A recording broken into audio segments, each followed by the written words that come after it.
Preparation हो जाती है। क्योंकि अगर आप सरकारी सीट लेना चाहें, जो कि लोगों को मालूम है सरकारी कॉलेजेस में फ़ीस कम लगती है लेकिन कंपटीशन बहुत हाई होता है, और प्राइवेट कॉलेजेस में फ़ीस ज़्यादा लगती है, कंपटीशन उसके मुकाबले कम रहता है। लेकिन दोनों ही सूरतों में आपको जो कंबाइंड एंट्रेंस एग्जामिनेशन है NEET, NEET, national eligibility cum entrance test, वो देना ही पड़ता है। ये आप जितनी जल्दी इसकी प्रिपरेशन करें 11वीं 12वीं में, 12वीं के बाद बोर्ड्स के एग्ज़ाम के साथ ही इसकी डेट्स आनी शुरू होती है। और कई बार बच्चे करना चाहते हैं, स्टूडेंट्स जिनको पहले से मालूम नहीं रहता, डेट्स निकल जाती हैं। तो इनको जब 12वीं शुरू होती है, 11वीं से तो आप पढ़ाई शुरू करते हैं, प्रिपरेशन जितनी जल्दी कर सकें खैर, लेकिन 12वीं के बोर्ड एग्ज़ाम्स अमूमन ये आप मान के चलिए नवंबर दिसंबर तक फॉर्म्स निकल जाते हैं, और जब बोर्ड एग्ज़ाम्स होते हैं तब तक इनके फॉर्म्स भरे जाते हैं। और यूजुअली ये फर्स्ट संडे ऑफ मई हर साल NEET नीट एग्ज़ाम होता है, जो देना कंपल्सरी है। जो है वो डिसाइड किया होगा कि BDS किया जाए, तो BDS का जो कोर्स है वो कितना मुश्किल है, ये मैसेज सूरज हम तक पहुंचा रहे हैं, क्या वाकई बहुत मुश्किल है? देखिए, क्या चीज़ आसान है या मुश्किल है ये तो करने वाले पे है, क्योंकि it's a very relative term. अगर आपने ठान लिया है कुछ करने के लिए, तो मेरा पर्सनली ये मानना है एंट्री हमेशा मुश्किल होती है लेकिन कोर्स करना आसान है। एग्जिट पे आप एक विजेता बन के निकलते हैं। तो कोर्स मुश्किल नहीं है, इंटरेस्ट पे डिपेंड करता है। ज़्यादातर लोग ये, क्योंकि कॉमन एंट्रेंस एग्ज़ाम है नीट का, और ये कॉमन एंट्रेंस MBBS, BDS और आयुष, होम्योपैथी, आयुर्वेदिक कोर्सेज, यूनानी कोर्सेज सबके लिए कॉमन होता है। तो मेरिट कम चॉइस, प्रेफरेंसेस के हिसाब से आपको सीट्स मिलती हैं इसमें, और अधिकतर MBBS के हायर रैंक्स होते हैं, उसके बाद BDS के, और उसके बाद आयुष की सीट्स के। ये एक ट्रेंड है, लेकिन ये कोई ज़रूरी नहीं है, ये ज़रूरी नहीं है, ये एक पर्सनल चॉइस भी है और एक्सेप्शंस भी होते हैं। BDS जैसे हम क्योंकि आज का विषय है, तो BDS में आप एक कलाकारी भी दिखा सकते हैं, आप साइंस भी दिखा सकते हैं। BDS और MBBS को मिलाकर एक अगर आप मैक्सिलोफेशियल सर्जरी में स्पेशलाइज करते हैं तो ये एक बहुत ही हाईली स्किल्ड सर्जिकल ब्रांच होती है, जिसमें आपको दोनों का मज़ा आता है। तो बेसिकली मुश्किल नहीं है, लेकिन आपके ऊपर है आप इसको किस तरह से शुरुआत करते हैं और किस तरह से निभाते हैं। जी, रूही पूछ रही हैं पटना से कि BD, अगर वो नीट की परीक्षा की तैयारी कर रही हैं, वो कह रही हैं कि नीट की परीक्षा में कितने अंक आए ताकि BDS में एडमिशन मिल सके। देखिए, क्योंकि हमने कार्यक्रम के शुरुआत में भी कहा था कि ये एक कॉमन एंट्रेंस है जो कि सरकारी और गैर सरकारी प्राइवेट कॉलेजेस दोनों के लिए हैं। तो ज़्यादातर MBBS के लिए बहुत हाई कट ऑफ चाहिए, उसके बाद BDS आता है। लेकिन अगर आप गवर्नमेंट डेंटल कॉलेजेस से BDS करना चाहें तो आपको एक हाई रैंक चाहिए होता है, हाई कट ऑफ, जो मोर और लेस आपका MBBS से कम रहता है। जी, और मैम जब हम लोग डेंटिस्ट को देखते हैं तो उनका जो काम होता है वो बहुत ही बारीक सा होता है।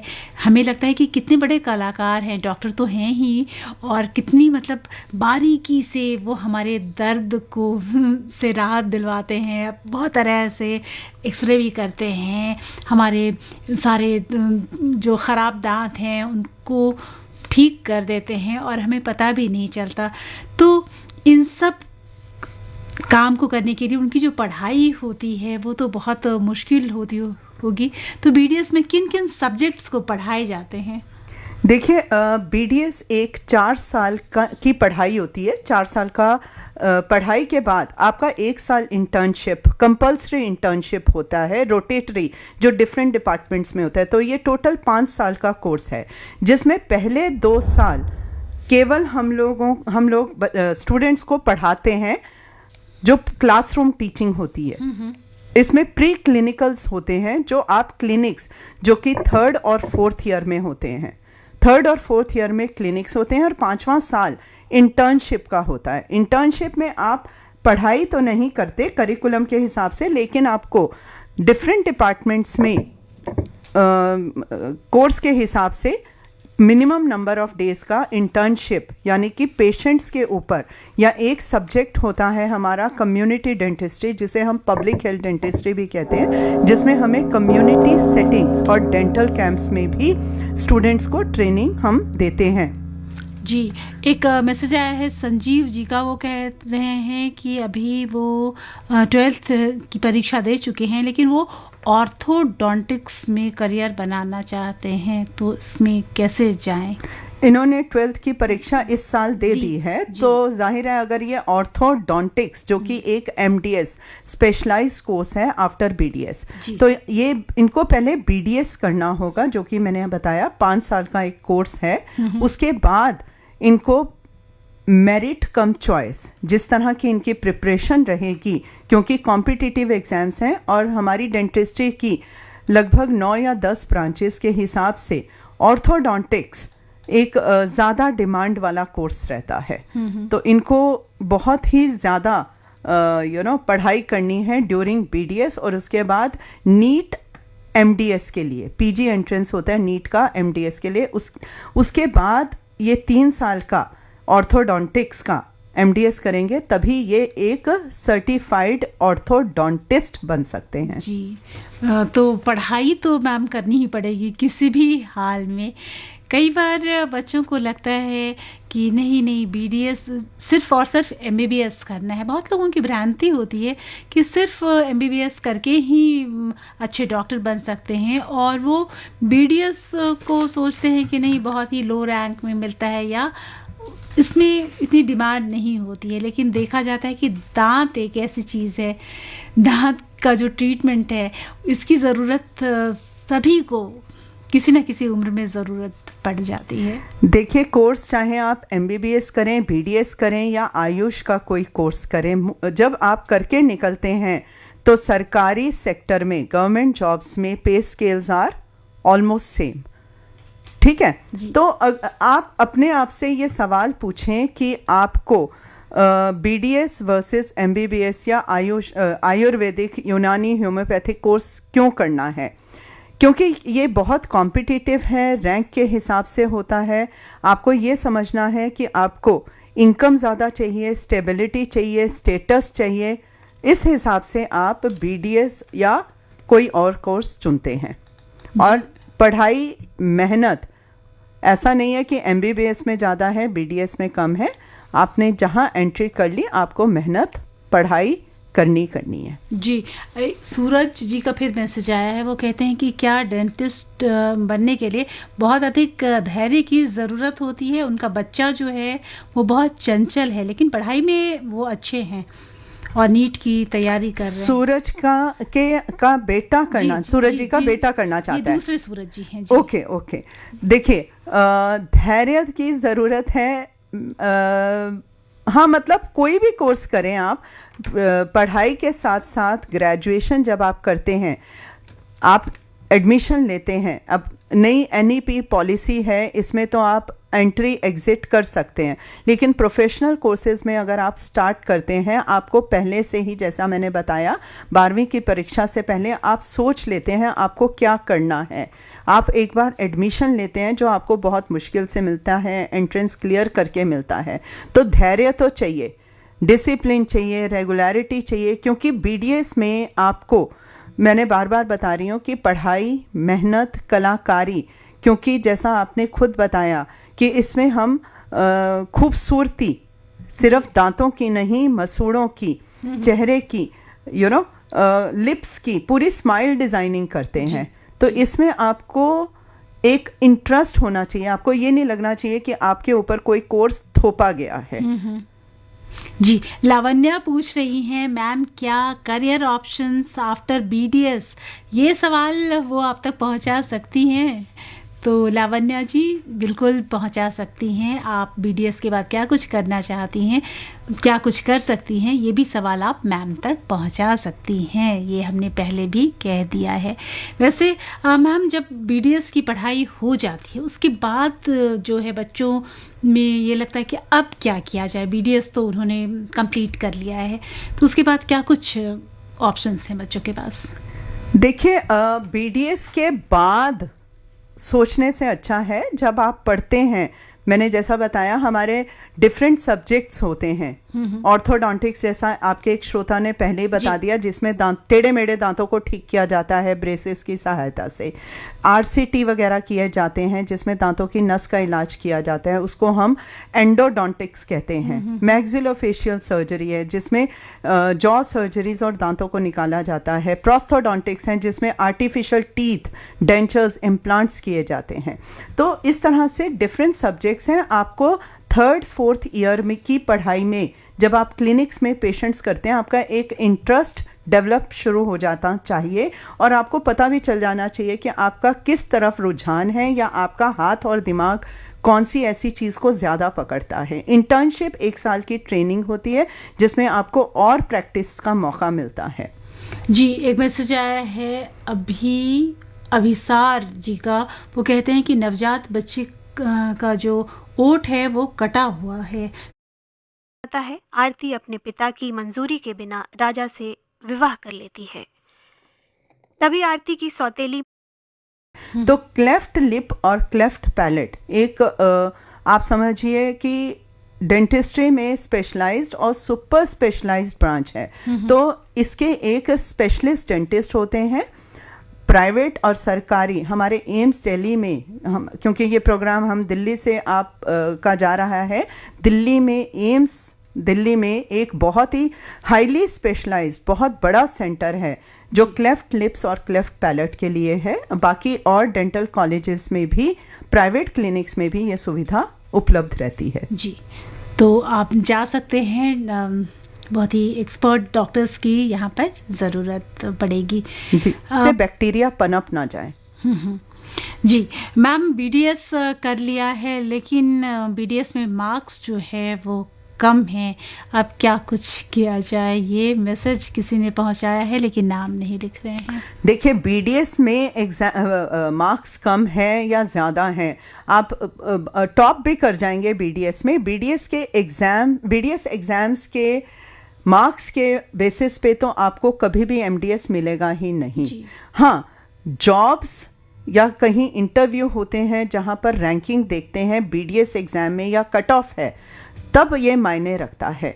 तो घबराने की कोई बात नहीं है, वो मेहनत करें। 2023 में और अब आगे क्या कुछ कर सकते हैं इसके बारे में जानकारी दें।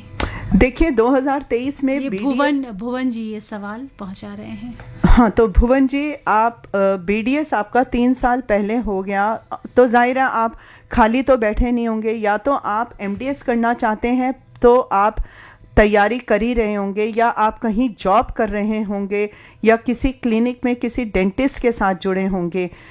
नौकरियों के इश्तिहार जो एडवर्टीजमेंट्स होते हैं उसमें भी एक कट ऑफ के साथ साथ लेकिन एक रिटन एग्ज़ाम तो देना ही होता है ना। तो इसमें कोई लिमिट नहीं है, आप 3 साल बाद करें, 4 साल बाद करें, 5 साल बाद करें, आप नीट का PG एंट्रेंस दे सकते हैं। जी, एक सोनिया ने मैसेज पहुंचाया है कि BDS के बाद सबसे डिमांडिंग जो है ब्रांच क्या है और जिसकी सबसे ज़्यादा मांग आजकल है और थोड़ा आसान भी हो, बता दें।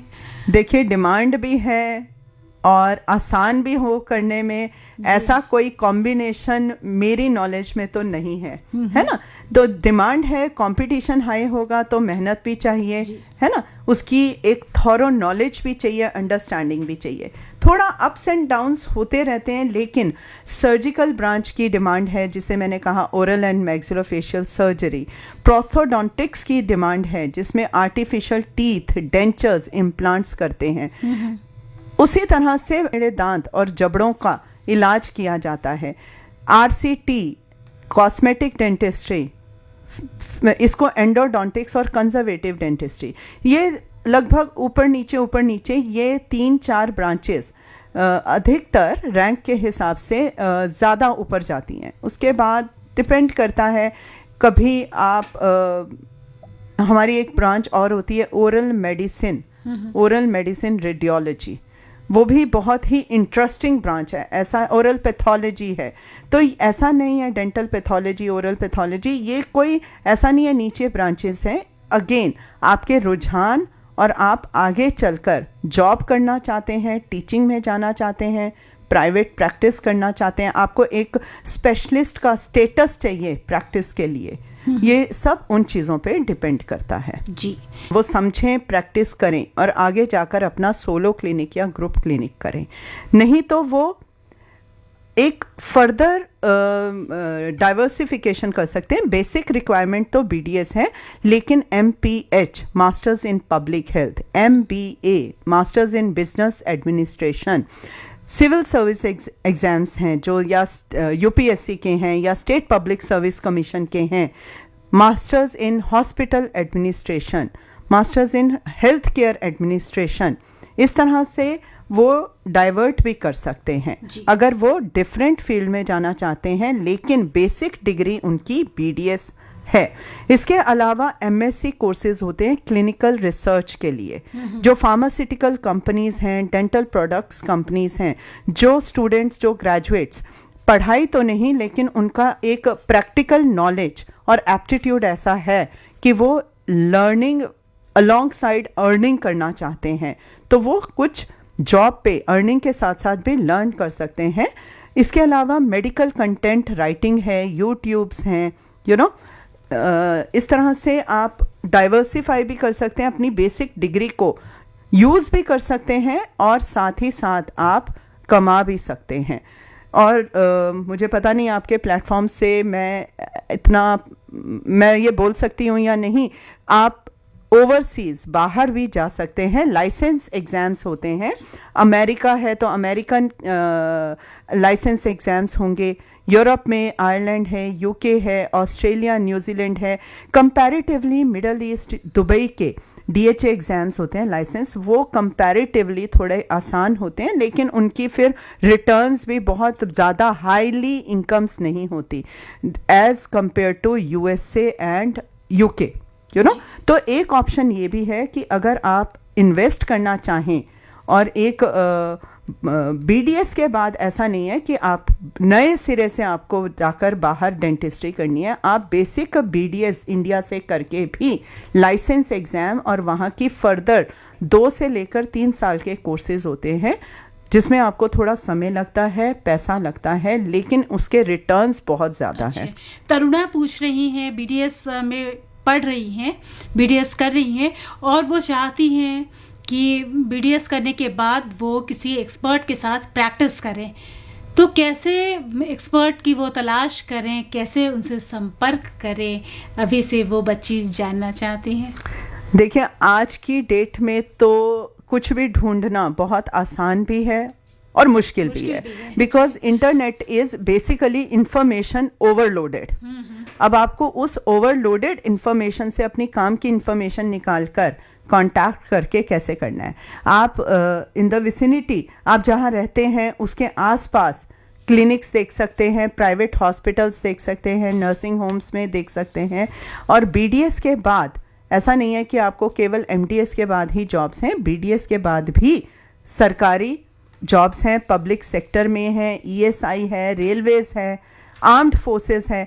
आर्म्ड फोर्सेस में कुछ स्टूडेंट्स हमारे ग्रेजुएट्स बहुत ही ज़्यादा इंटरेस्टेड होते हैं। ये एक बहुत ही गरिमामय प्लेटफॉर्म होता है जिसमें आपको स्टेबिलिटी भी है, रेगुलर इनकम भी है, आप ट्रैवलिंग भी कर रहे हैं, देश के विभिन्न हिस्सों में जाते हैं, जिसको हम आर्मी डेंटल कॉर्प्स कहते हैं। आर्मी है या नेवल है, एयरफोर्स है, तो इस तरह से ऑप्शंस बहुत ज़्यादा हैं। जी, एक सुनैना जी का मैसेज आया है, कहती हैं कि उनकी उम्र जो है 57 साल है और अभी तक दांतों की कोई परेशानी नहीं हुई, लेकिन वो डेंटिस्ट के पास जाने से डरती हैं। उन्हें लगता है कि डेंटिस्ट जो होते हैं वो बड़े महंगे होते हैं, डेंटल ट्रीटमेंट बहुत महंगा होता है। तो क्या सचमुच ऐसा है? देखिए, एक कहावत है, अ स्टिच इन टाइम सेव्स 9। तो अगर आप शुरुआत में कोई प्रॉब्लम होती है तो डेंटिस्ट क्या, आप किसी भी मेडिकल स्पेशलिटी के पास जाएंगे तो शुरुआत हमेशा आसान और सस्ती होगी। डेंटिस्ट इसलिए महंगे लगते हैं कई लोगों को क्योंकि ज़्यादातर डेंटल प्रॉब्लम्स शुरुआती स्टेजेस में पकड़ी नहीं जाती, अनलेस एंड अनटिल जैसे जैसे लक्षण उनके गंभीर हो जाते हैं, उसके साथ इन्फेक्शन हो रहे हैं या बहुत लंबा ट्रीटमेंट है, महंगा ट्रीटमेंट है। अगर शुरुआती आप रेगुलर चेकअप, अगर इन्होंने 57 की एज तक अभी तक चेकअप भी नहीं करवाया तो मैं तो बोलूँगी या तो इनके दांत बहुत अच्छे हैं जो इनको कोई परेशानी नहीं दे रहे, और या फिर ये अवेयर नहीं है। तो मैं इनको यही बोलूँगी कि तुरंत किसी एक डेंटिस्ट से एक चेकअप तो ज़रूर करवा लें, और एक रेगुलर चेकअप से शुरुआती स्टेज में ही प्रॉब्लम को पकड़ा जा सकता है। चलते आप क्या कुछ कहेंगी उन बच्चों को जो BDS करना चाहते हैं या फिर BDS उन्होंने कर लिया है? देखिए, जो करना चाहते हैं उनके लिए तो बहुत ही स्ट्रेट बात है कि aim for higher and higher, क्योंकि ऐसा नहीं है कि सेकंड चॉइस है MBBS के बाद तो आपको BDS मिल जाएगा आसानी से, क्योंकि कई गवर्नमेंट डेंटल कॉलेजेस का जो कट ऑफ होता है BDS का वो प्राइवेट कॉलेज के MBBS से भी ज़्यादा हो सकता है। बिकॉज एज आई सेड, ये आपके अपने बजट, इंटरेस्ट और आपने कितनी पढ़ाई की प्रिपरेशन, एग्ज़ाम की कितनी प्रिपरेशन की है उस हिसाब से है। तो उस तरह से आपको मेरिट कम चॉइस पे BDS मिलता है, प्राइवेट या गवर्नमेंट कॉलेज में। गवर्नमेंट कॉलेज में मिलना बहुत कंपटीशन हाई है। 7,000 हमारी जो सीट्स हैं, सॉरी वो MDS सीट्स हैं, BDS की लगभग 28,000 सीटें हैं हमारी, जिसमें केवल 3-3,500 गवर्नमेंट की सीट है, 24,000 हमारी प्राइवेट सीट्स हैं। तो आप देखिए, BDS के लिए अगर आप सरकारी कॉलेज से करना चाहते हैं जो रेप्यूटेड भी माने जाते हैं, कम फीस भी है, लेकिन कंपटीशन बहुत हाई है, तो आपको खूब मेहनत करनी है, नीट की प्रिपरेशन करनी है। इसके बाद अगर आप एक बार एंट्री कर लेते हैं, entry is always, that is my personal perception, entry is tougher, journey is not that tough, and exit पे every graduate, every student comes out as a winner. क्योंकि ज़रूरी नहीं है सबकी एक ही स्पेशलिटी में रुझान हो, इंटरेस्ट हो, एक्सपर्टीज़ हो जाए।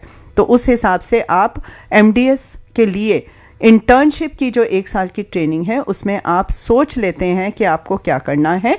नहीं तो निकलने के बाद, ग्रेजुएशन के बाद आप 1-2 साल का ब्रेक लीजिए, समय लीजिए, पढ़ाई कीजिए, या पढ़ाई कीजिए खूब मेहनत के साथ एंट्रेंस की, या आप प्राइवेट प्रैक्टिस करके ये पता कीजिए कि आपका एप्टीट्यूड, इंटरेस्ट, आपका हाथ किस ब्रांच पे ज़्यादा बैठता है। उस हिसाब से आप ब्रांच चूज़ करें MDS के लिए। ऑल्टरनेट ऑप्शंस मैंने आपको बता दिए, MPH कर सकते हैं, MBA कर सकते हैं, जिस तरह से आपका रुझान है। अगर आप लिखने में बहुत अच्छे हैं, आप मेडिकल कंटेंट राइटर बन सकते हैं BDS के बाद। जी, तो दोस्तों उम्मीद करते हैं कि मैम की जो इतनी अच्छी जानकारी मैम ने आप सबके साथ शेयर की वो आपको बहुत ही अच्छी लगी होगी।